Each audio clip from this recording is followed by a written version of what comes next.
Very delighted to be hosting this session this morning on owning your message as a brand, be it on traditional media or social media. And who better to educate us on this? Have a very terrific panel here. The guru of messaging in India, Piyush Pandey, and Teresa Jensen Carpenter, who is a veteran of the music industry in Hollywood. And very warm welcome to both of you. Thank you. Thank you. Owning your message is not just about communicating, and as you know, we'll learn more from our panelists here. It's also important to listen, engage, and learn. And one fine example of that is what we in India, especially as a public broadcaster, are very proud of, which is Prime Minister Modi's Mann Ki Baat. I think it's a fantastic example of how traditional media and social media can come together to engage with audiences. If you look at the various things that the Prime Minister was able to do using Mann Ki Baat, like selfie with daughter, which not only went viral in India, but went viral across the globe on Twitter. And you had people from all over the world posting pictures, selfies with their daughters, and which brought to attention the whole issue of the girl child and women's empowerment.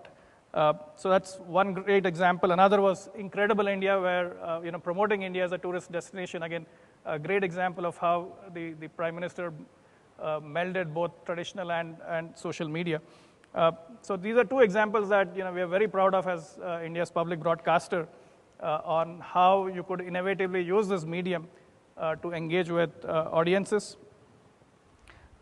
Today we have close to 100 handles on Twitter and Facebook across our network of Doordarshan and All India Radio, which are actively engaging with audiences. I know there's this perception of the public broadcaster in India being very archaic, and but we have made that transition to the digital era.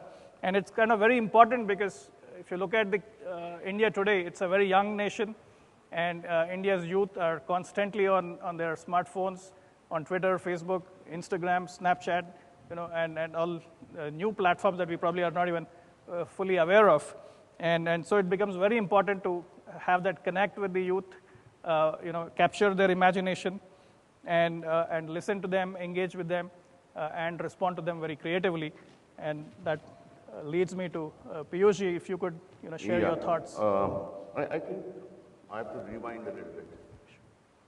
When you talk about Maggie, I'm also reminded of my own experience with Cadbury. Okay. You can't hear me? How can I hear myself really? Can you hear me now? All right, I'll shout. It takes me to my personal experience on Cadbury's. Some 10 years back, Cadbury's went through a problem. Now, social media is only a small answer. The bigger answer is about owning your message, building a relationship. Both Maggie and Cadbury's were forgiven by its consumers because of 30 years of making your message very clear, 30 years of earning the trust of the people. If I know you very well, if I believe in you, then I can say, okay, today you slipped and broke a leg. I'm willing to forgive you for that. Social media becomes important in this day and age for quick answering. It cannot help you build a brand overnight. A brand needs interaction. A brand needs a message. Cadbury's Dairy Milk was built over so many years of building a relationship with the people. Maggie was built, I think Maggie made its first rupee in India after some 20 odd years, but they kept building its relationship.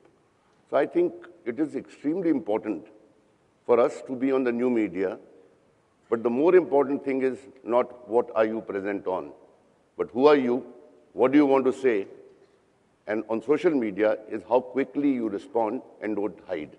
That is my take, and it's a balance of all kinds of media. I mean, you took a great example of the Prime Minister. I have done the Above the Line campaign for him in 2014, and he had a team of people, a solid team of people which was doing the social media bit. It's a combination of both. So let nobody in this room fool himself or herself that I will build a brand and build it very fast just by being on social media. You have to remember that, and she's going to talk a lot about music later. I am one of the users of what she does. What sound and visual can do, this 4-inch screen cannot do for you. It is only a reminder, and a fantastic reminder.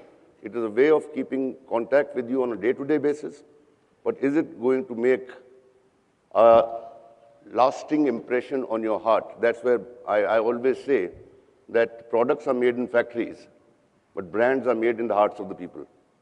And unless you touch the heart, it's not going to happen. Yeah, you have to earn that loyalty, and it doesn't happen overnight.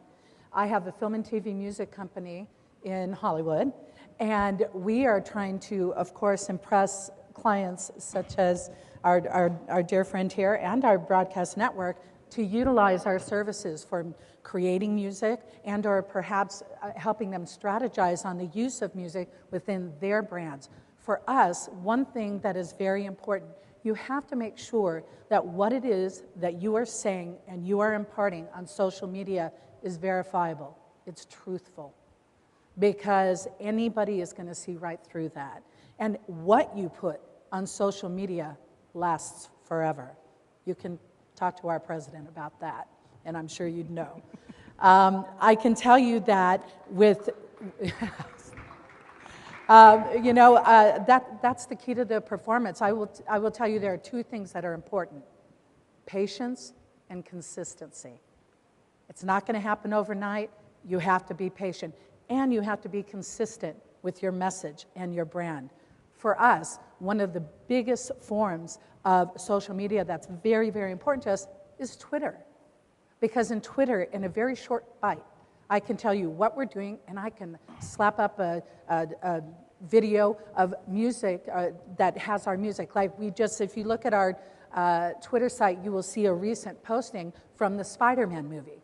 And you say, you want to see Parker do a little bit of some Latin dance? Well, check it out. That's our music, branded with Spider-Man, and we've got somebody interested to say, oh, I wonder what project they're going to do next. Well, we just followed that up with Guardians of the Galaxy 2. We have the main montage scene. It was so well received that it was subsequently used in advertising and in merchandising. So social media can bring about a change in a brand. And you talk about crisis management. One of the important things to do is tell the truth. If you're at fault, tell the truth, make an immediate apology, and move on. Because your core audience, your core loyal fans and customers, they're going to be there for you. Like you said, they're going to forgive that hiccup. But, if you try to cover up something, it's not going to happen. In the music industry, one of the things that, we have struggles with is that we have stars. We have artists. And sometimes they don't always act like they should. And, the companies who work with them, we're kind of left with the fallout. And what we try to do is we're not going to make an excuse for them because, quite frankly, we're going to engage their management and say, you get on message with your artist. But we're going to say, no one's perfect, but have you heard this music? And just bring the conversation forward. We're not going to deny it. We're going to be out there and say, yeah, that happened. And, we don't condone that. But we also have an artist that is amazing and that we'd like for you to be interested in. Here's what they've been doing lately. But I will tell you, patience and consistency, and really know your brand. And that's what I'd like to add. I just want to add to your patience bit. And this is for heavy users of social media. Please do not be trigger happy. Yeah. As my mother used to say, the word that leaves your mouth never returns. So it's the same for social media. Everyone's very trigger happy. When I don't use the Twitter because I don't believe in myself. I know that I'll be saying sorry for the rest of my life. And there's a big difference between all of us have seen Western movies. In Western movies, there's a duel. Duel is not shoot from the hip. You at least get 10 steps to think about it, and then you turn around and shoot. Right. So I definitely believe that take that 1 minute off. Think of the consequence of pressing that button. Absolutely. Because your pressing a wrong button will damage something that you've created for decades. So I think it's a great medium, but it is not a medium that can stand on its own.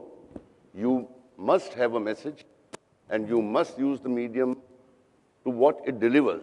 It delivers a lot.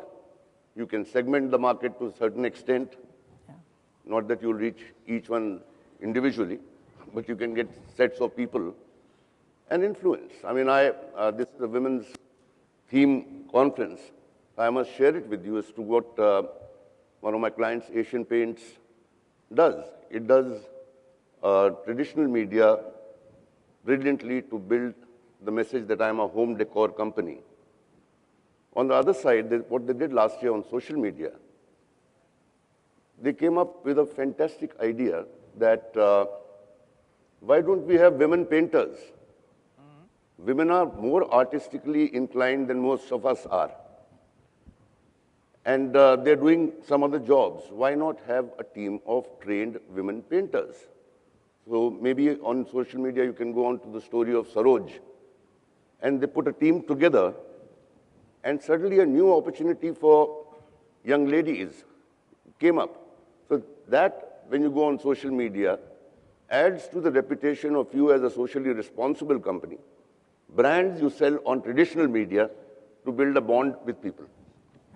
Fantastic. So that leads me to another question, maybe stepping up back a little from social media and looking at media in general.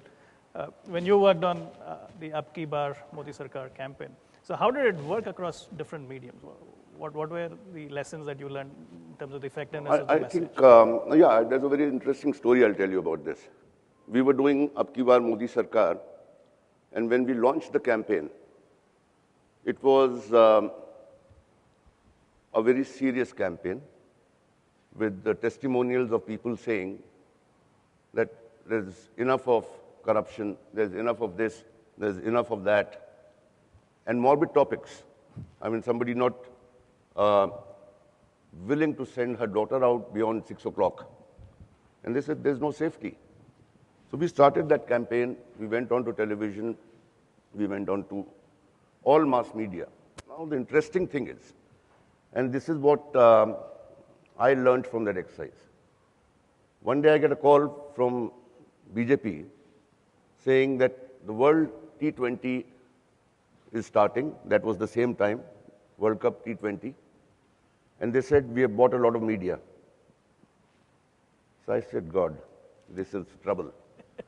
Because that is a very youth-centric tournament. That is a very fast tournament. That is a tournament with a high intensity. I cannot go in the middle of it with a morbid. The mood is of celebrating. I cannot go in with a campaign which is morbid. So I went to the government and I said, you know what?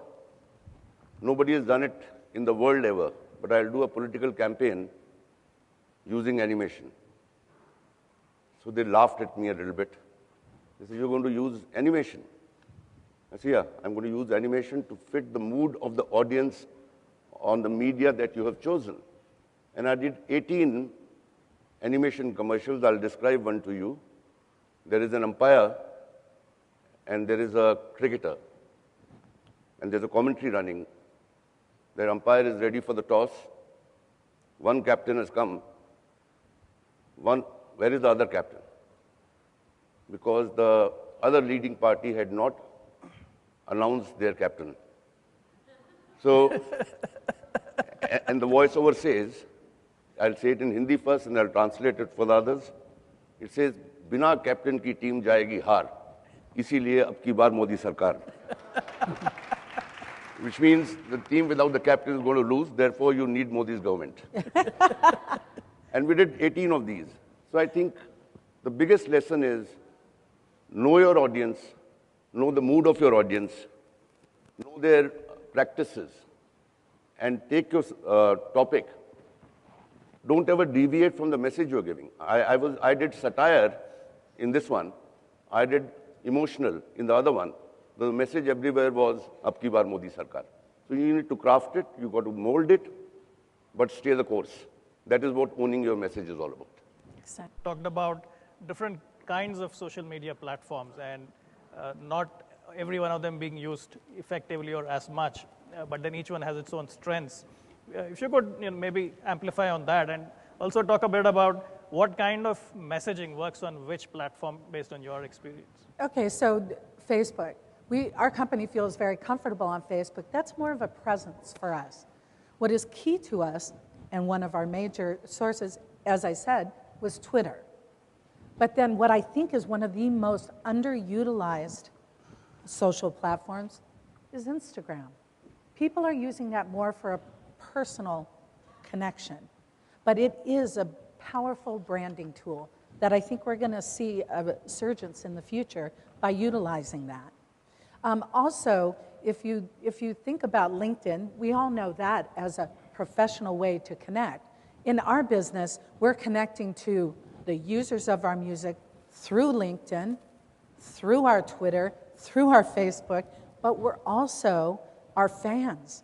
We are connecting through Facebook, Twitter, and Instagram. And you know that those platforms provide for a varying different type of message. We can go long form on Facebook. We've only got a certain amount of characters on Twitter. And then on LinkedIn, pretty stoic because it's our business platform. And then Instagram, wow, fun. That's almost considered our Snapchat because we don't really use Snapchat that much. But Instagram is something where we can take a picture of a moment. We're not just throwing out there just to have something in social media. It's planned because what you want to create is dependency. Dependency on your message and dependency on, wow, what is next? What is going to happen? So when we have artists come into the studio and they're recording, we're going to take a picture of that, and where we can give you a visual and audio of what we're doing, we do that. We have our artists come out and speak about the experience of writing music for the different projects. And again, Facebook, we can do long form. If you look at our Twitter account, you will see all the varying different types of posts, from the usage of our music to the process of creation to, wow, what kind of music do we have that perhaps our Frontier could use in one of their campaigns? So be thoughtful about your process and qualify that engagement. But you know what? Our audience needs to have instant gratification. The way they get that is through being able to use the varying different medias, Twitter being one, so very effectively, but planned, not just bombarding with any type of message. Really have a planned rollout. And it's worked out great for us and very successful. I think I just want to add, there's another myth, and that has to be shattered. Like Twitter is a short format. Lots of people think that YouTube and Facebook, these are inexpensive things. So I can do any length I want. No, a story has its own length. If you bore people by showing something because you got the luxury of length, don't fool yourself again. I think a message has a span where it holds and holds beautifully. Don't pull it longer. It's like one of those, I won't name anyone, those 3-hour-long movies that we see. We saw one on wrestling. I had done a 1-minute 2 years back using Geeta Fogart for JSW Steel. Somebody wrote on Twitter saying, if you don't have 3 hours, just go and see that 1-minute film. It is the same thing. In fact, that brings an interesting dimension, especially with digital platforms, is the measurability, right? You know what works, what doesn't work. Like, you could measure and know at what point audiences drop off in a video, right? Is it the first 30 seconds, first 15 seconds, 1 minute, whatever, right? And all the analytics in every platform, be it Twitter, Facebook, YouTube, is not only telling you as a brand what is working, what is not working, but it is also fragmenting your audiences, right? Because now you have to target your message differently to different segments, and you have the ability to do that with each of these platforms. And in India, we have another complexity, which is the diversity of a country, the number of languages. So Piyush, if you could throw some light on how do you tailor messages? Measurement you talked about, and I think this is a very foolish measurement that people seek. They say, and I put this on YouTube and I got 3 million hits. I think 2.9 of them were misses, they were not hits. It's not about numbers, it's share of heart. It is the impact. I saw something is one measurement. Did I like something? That measurement will never change. So I think I take measurements with a pinch of salt. Lots of people tell me, and a whole lot of people pay for that measurement anyway. You put something on YouTube and you promote it on that, and it gives you 2 million hits. Sorry, those numbers don't work with me. It is when I meet people like you and you talk to me and tell me, I love that ad of yours that you've done. That satisfies me a lot more than 10,000 likes on the net. Well, you know, I think you hear from people that they like your ad. They might have seen it on those different platforms. You know, for us, you know, YouTube is a very important vehicle. Absolutely. Okay, so, and having those analytics really does help guide us. But you're right, it's not the end-all, be-all. Because we need to... At the end of the day, what you have put on that, somebody once asked me, a client, can you do a viral film for me? I said, how the hell do you do a viral film? I can do a good film for you, which, with the grace of God, might go viral. Right. I can't make a viral film, I'm not God. So I think what you put on YouTube, what you put on Facebook, it better be something that you want to share with a whole lot of people. If it's not good enough, then your numbers don't matter. And you know what, viral is fine, but viral has a definite period of time and a lifespan. When you're building a brand, you don't want it to be viral. You know, you can have a few viral moments, but you want it to be long-lasting. Yeah, this morning, while I was prepping for this session, I was desperately searching to find Piyush Pandey on Twitter. I couldn't find a Twitter profile. I couldn't find him on LinkedIn. He's not on social media. But I found you on LinkedIn. Oh, my goodness. Yeah, so really, somebody manages a Facebook page for me. Okay. I don't know who it is, somebody who likes me. I have not complained. I have not complained till now because the person has been very, very correct in what he's done. So you're active on social media. So how do you sort of balance the between being professional versus personalizing? Well, one of the things that's important is that we are a brand. Real Music Works is a brand, and we create music for audiovisual. We protect that creation, and then we collect the revenue from it. Now we have artists that we work with, and yes, we want to be able to promote those artists, or we have clients and we want to be able to promote those clients. But the thing that's very important is that you have to keep center focus your brand. You cannot make it so individual about a certain project that they forget about where that project came from or who is the actual person that's promoting it.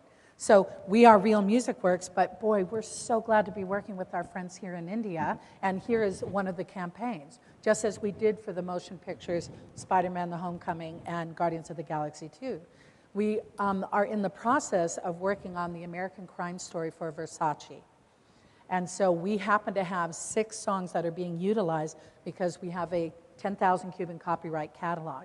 And we are going to be able to really kind of expand that social media rollout because we have so many different scenes that are going to use our music that we're going to have a nice run. But we have to be careful not to make it all about the American Crime Story.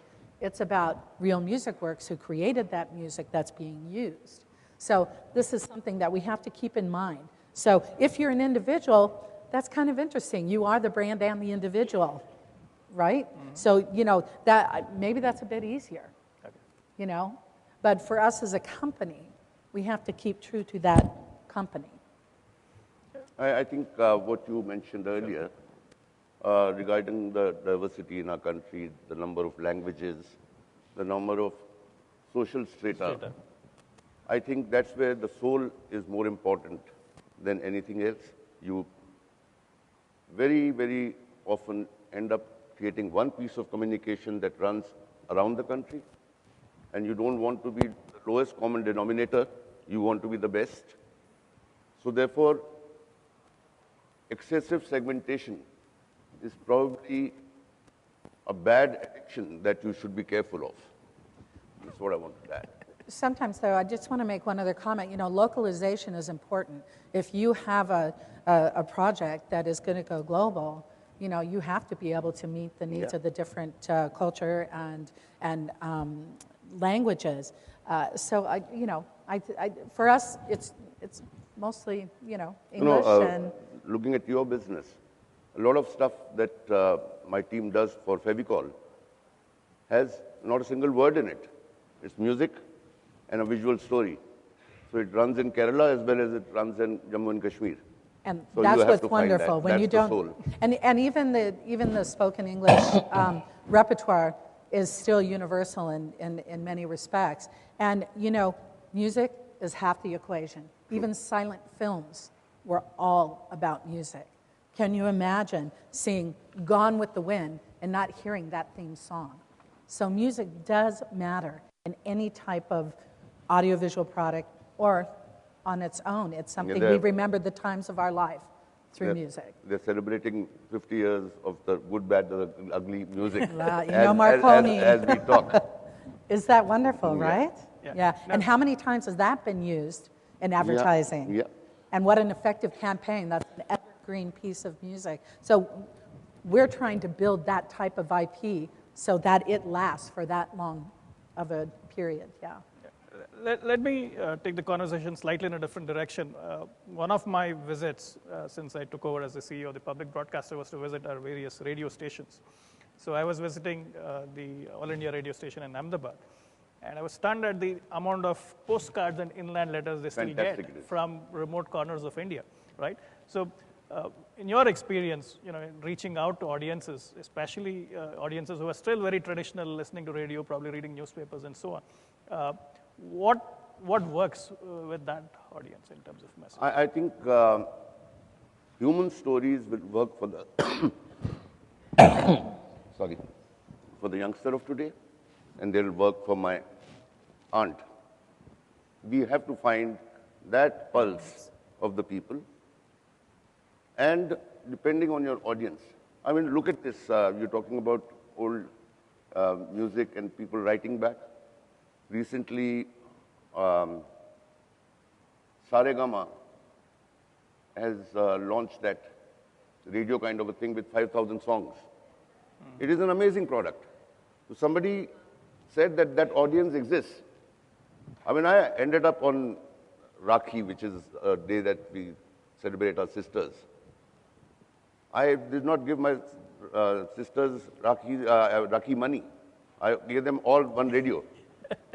So I think magic works there. I mean, you're talking about this. If you follow the weekly programs at Shanmukhanand Hall, there are artists who are specialized in doing a Kishore Kumar. They're specialized in singing somebody else's songs.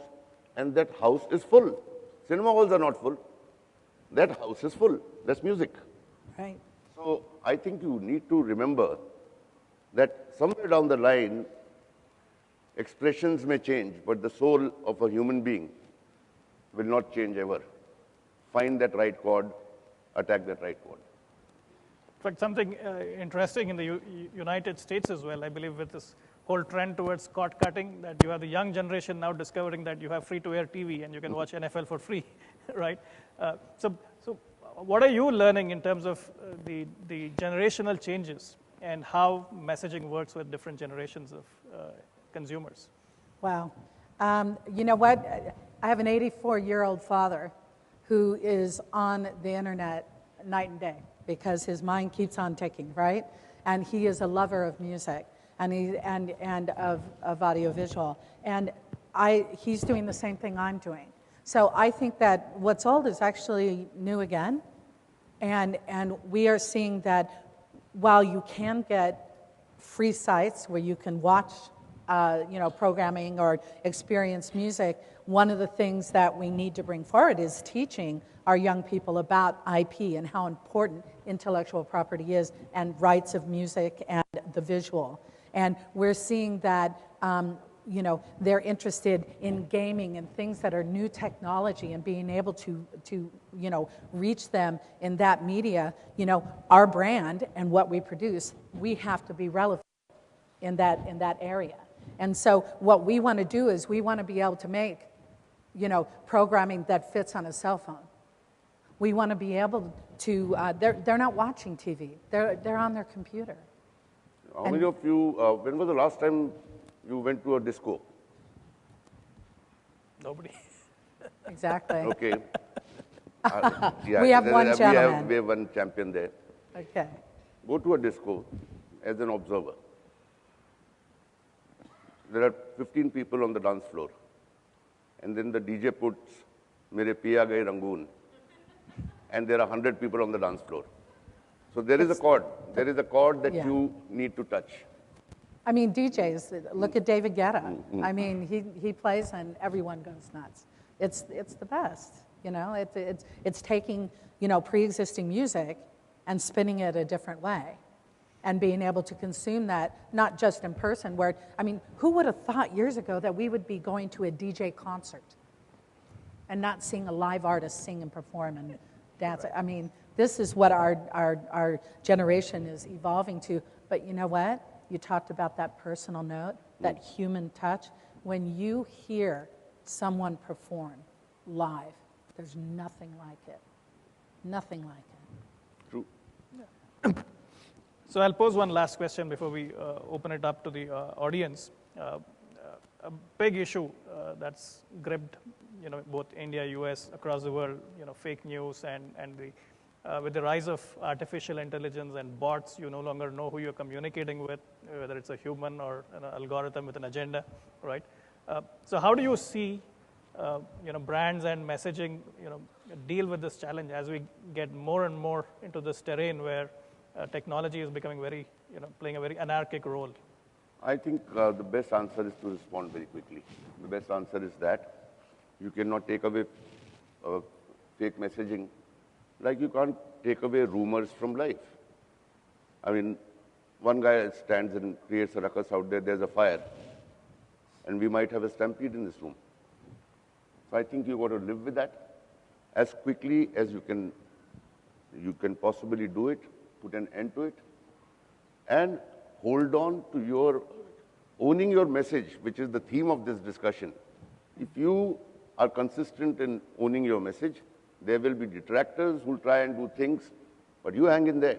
If you hang in there, you cannot lose the game. You have to be honest in what you put out there. It has to be verifiable. Even if we share an article, we make sure that it's from a reputable source, that it has been verified, and that it is truthful. Truth is important. So your message, it needs to be able to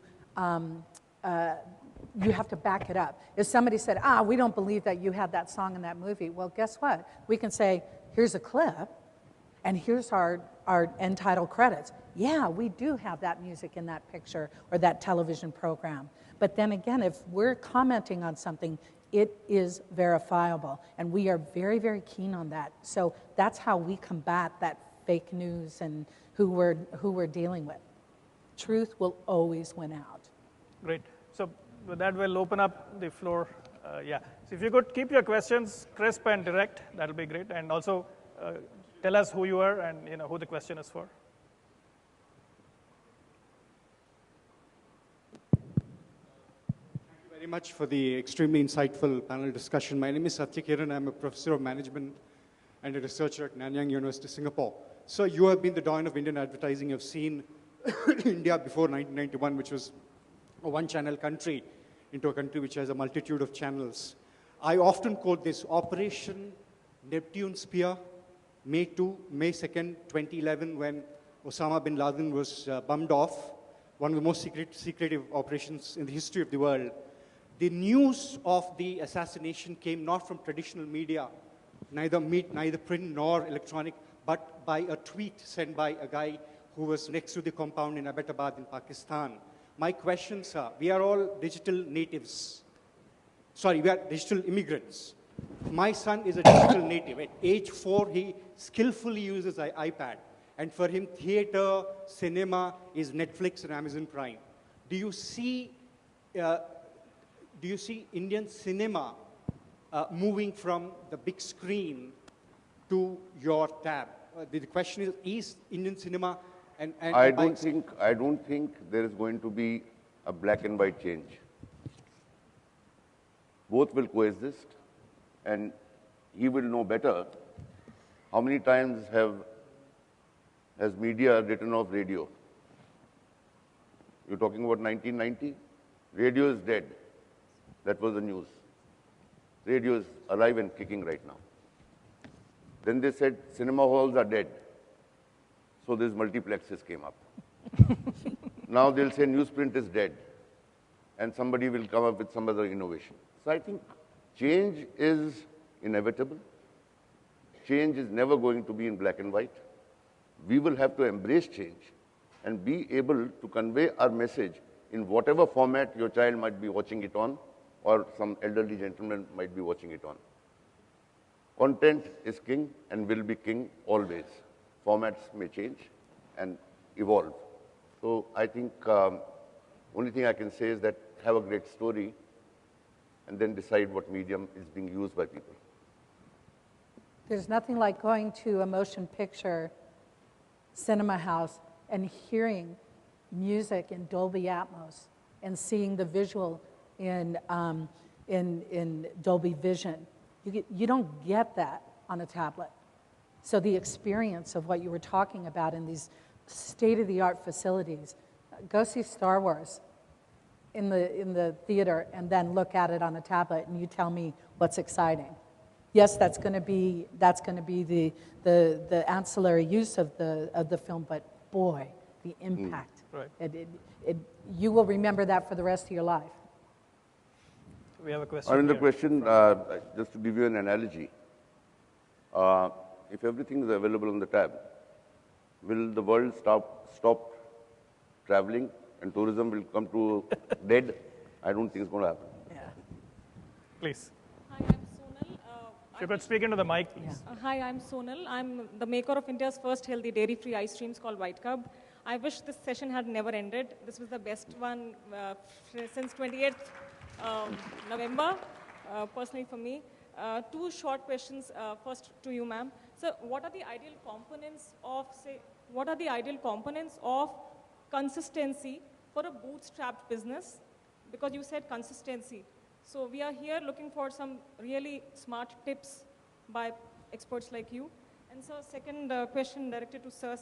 What are the chances of, say, an Abki Bar Modi Sarkar kind of a very strong, effective message emerging from a small budget, small number of people of team?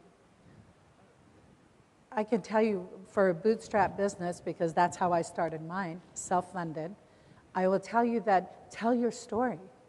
As you grow, allow your story to be told. And I think that, again, don't be afraid to have a little bit of time between your posts. You don't want to have months and months. But as you're growing, I think that you can have an opinion in the area of which your specialty is, so you can add that to the conversation.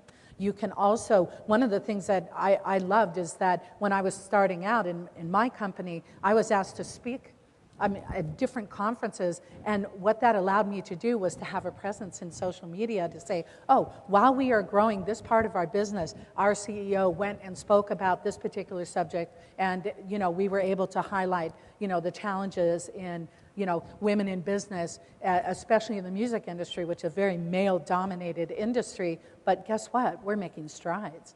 So there are different ways to be able to keep yourself in the news and keep yourself moving forward. Be able to celebrate your successes, but then also, discuss your challenges, because you'd be amazed at who's out there that might even have a solution for you that you would have never thought. But be very, very careful about what you put out there. The stamp you make in social media is forever. It lives forever. I think the answer to what you asked is first you have to decide for yourself what is your brand ambition.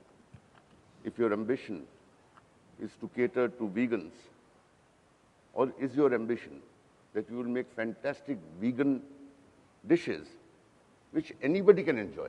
I think you'll have to, the answers are not that easy. You'll have to answer what is it that, how do you want to scale it up? Right.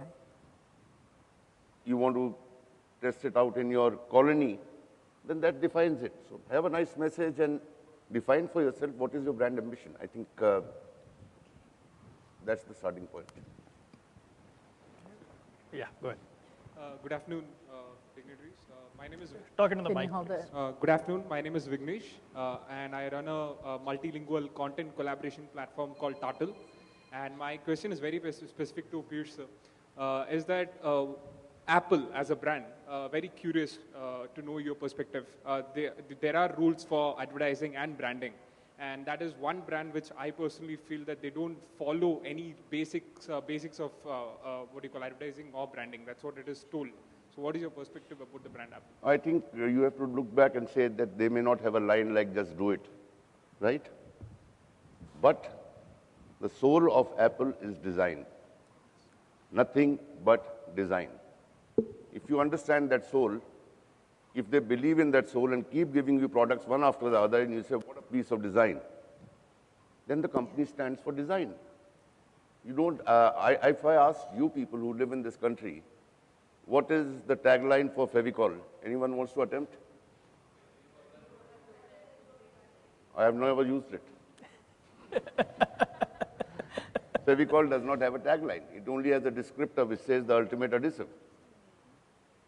We do anything we feel like, but the soul of Fevicol is that life is beautiful when nothing is broken. And that's what comes through in every piece of work that we do for them. Good The afternoon. lady at the back. Yeah. Yeah, please. It's wonderful to be here and listening to you. You're talking about effectively managing social media, but you haven't spoken about WhatsApp at all. Well, you know what? You know, we definitely connect through WhatsApp, and we, you know, when we have our message, it is across all platforms.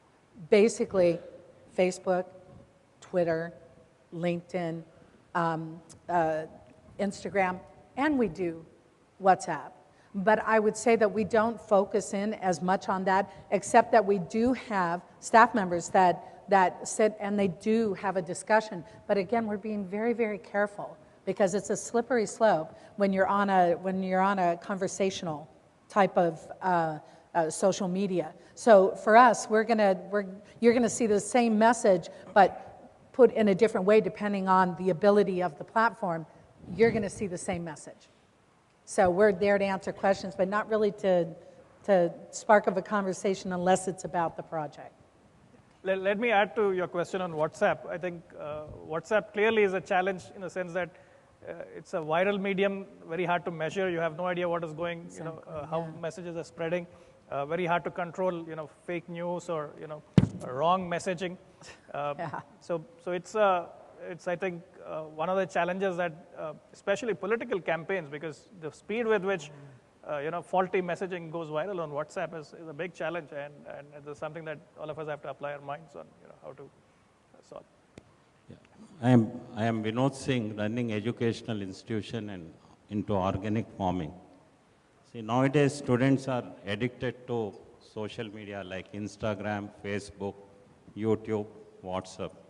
So how social media can be used as effective tool in education?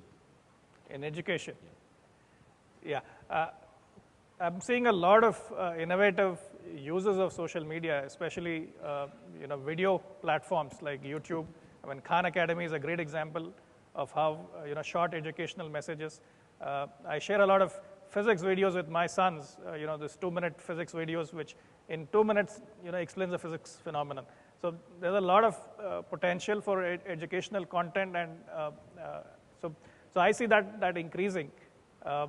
What you'll also look forward to in the years to come is more collaborative learning using social media. So I think education has great potential. And in the U.S., public service announcements, we do a lot of music for those. So that, again, is also something that is utilized across all social platforms.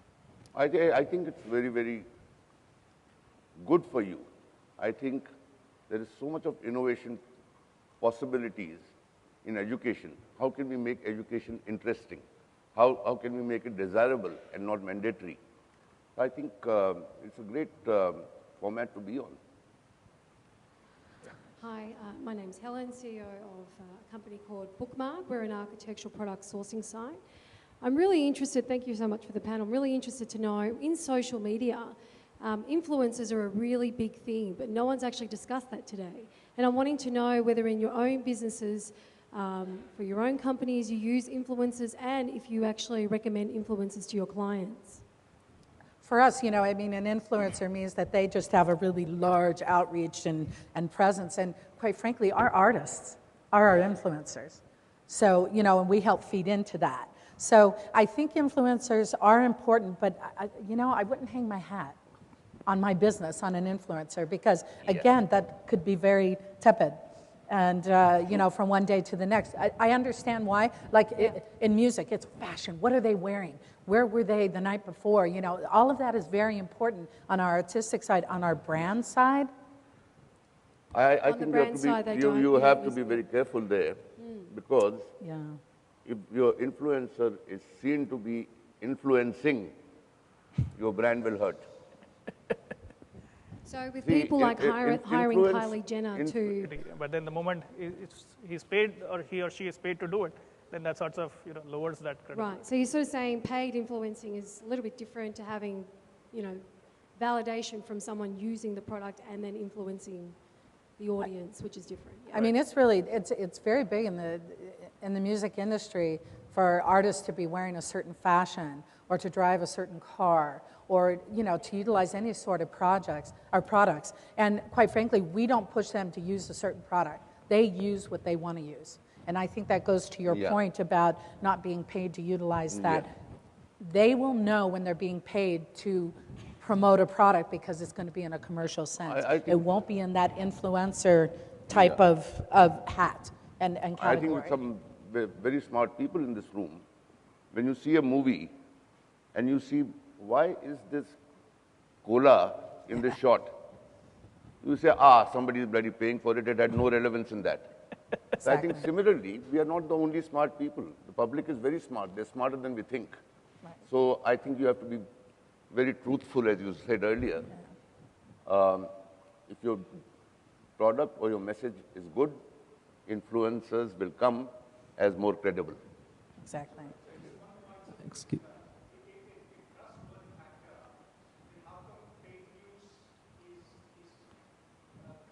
I know. I think that is questionable. I don't think the data supports that. Excuse the ladies at the back, I think someone was waiting for quite some time. Hello, my question is for Piyushji. My name is Rubina Mazhar. And I was just wondering about the ethics involved in advertising. Do you come across any ethical issues, like maybe you don't believe that it's Abki Baar Modi Sarkar, maybe it is some other. So how do you deal with ethical issues which come out? I think there are few topics where we have to be very careful. One is that we never fool around with religion. When we took on the BJP campaign, I actually sat down with my team to ask them, if anybody doesn't believe in it, you can do some other project. But I better have believers here. So there'll be a number of people number of actors you know, who will never do alcohol, who will never do cigarettes. There are some who will do it. So I think ethics is something that has to come to you from within, has to be nurtured in those who work with you, and you have to be careful that nobody is crossing that thin line. Sir, I have a question here. Excuse me. Yeah. Okay. My name is Abhijit. I have started recently a social network platform called as Art Bandhu. We are a social network with also bringing an experience of connecting different art and artist community. And the challenge that we, went from the time we started, is to connect all the artists that belong to the remote areas, remote villages, small towns, right? So alternate to online platform, we also initiated some service stations, which is in-person assistance to get people on board and provide with them services.